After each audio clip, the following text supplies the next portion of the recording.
the trapped particles.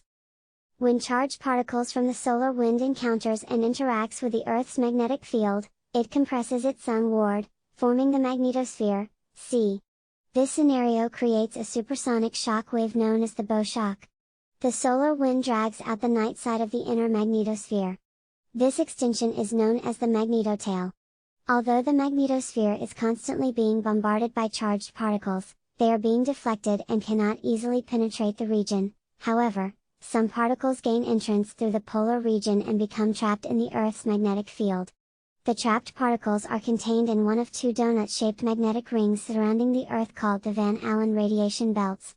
The inner belt contains a fairly stable population of protons with energies exceeding 10 megaelectronvolts.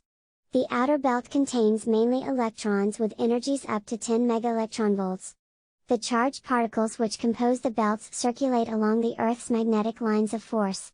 These lines of force are known to extend from the area above the equator to the North Pole, to the South Pole, and then circle back to the equator.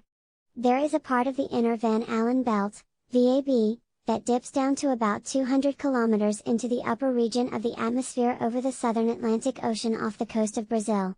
This region is known as the South Atlantic Anomaly, SAA. The dip results from the fact that the magnetic axis of the Earth is tilted approximately 11 degrees from the spin axis, and the center of the magnetic field is offset from the geographical center of the Earth by 280 miles. The largest fraction of the radiation exposure received during spaceflight missions has resulted from passage through the SAW. Low inclination flights typically traverse a portion of the SAW up to 6 or 7 times a day, see.